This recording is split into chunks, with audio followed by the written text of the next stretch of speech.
Let's do a quick exploration of all the muscles that attach on the scapula. They can tell you a lot about shoulder function. You can see here the medial border and inferior angle of the scapula, easy landmarks to find. Also, if you run your hand superiorly here, you will easily find the spine of the scapula. Above the spine of the scapula is the supraspinous fossa where the supraspinatus sits, and below the spine of the scapula is the infraspinous fossa where the infraspinatus sits. Let's just talk about those two muscles first. So the infraspinous fossa is a triangle, and there are three common trigger points for the infraspinatus. Here at the inferior angle, here at this medial corner, and here at this lateral corner. So they form kind of a triangle. The most common trigger point is here at the inferior angle. Okay, if you go above the spine of the scapula and fall into the softer tissues above, you are now palpating the muscle belly of supraspinatus.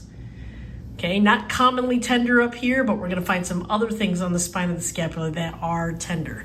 Let's start here finding the borders of the scapula more easily. If it is not easily identified, you can have the person put their hand behind their back and the small of their back like this.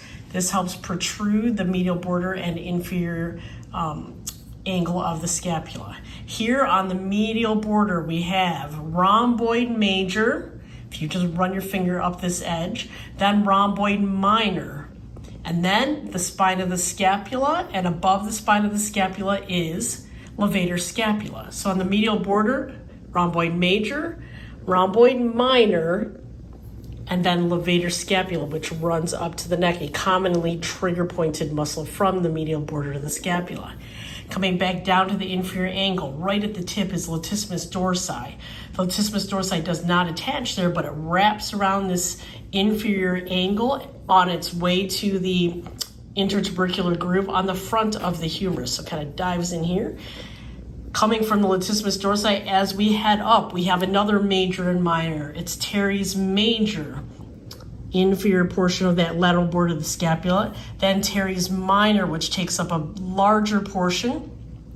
And then at the very tip top, right underneath where the spine of the scapula is a point of attachment for the tricep long head tendon.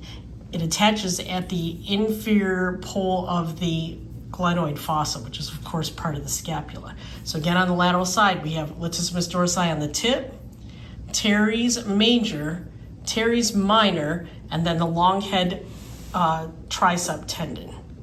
Brings us to the spine of the scapula. Easy to find if you just take your fingers and run them over this horizontal bony prominence.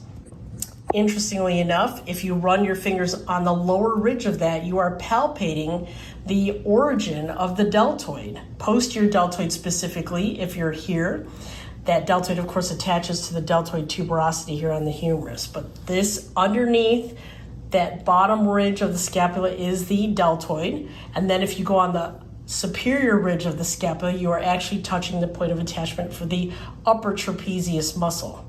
As you can see, because of their attachment, these are antagonistic to each other. Important point there.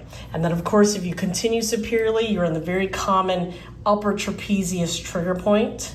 Easily to feel if you do a transverse palpation this way. All right, and that is the key points to palpate around the scapula and posterior shoulder.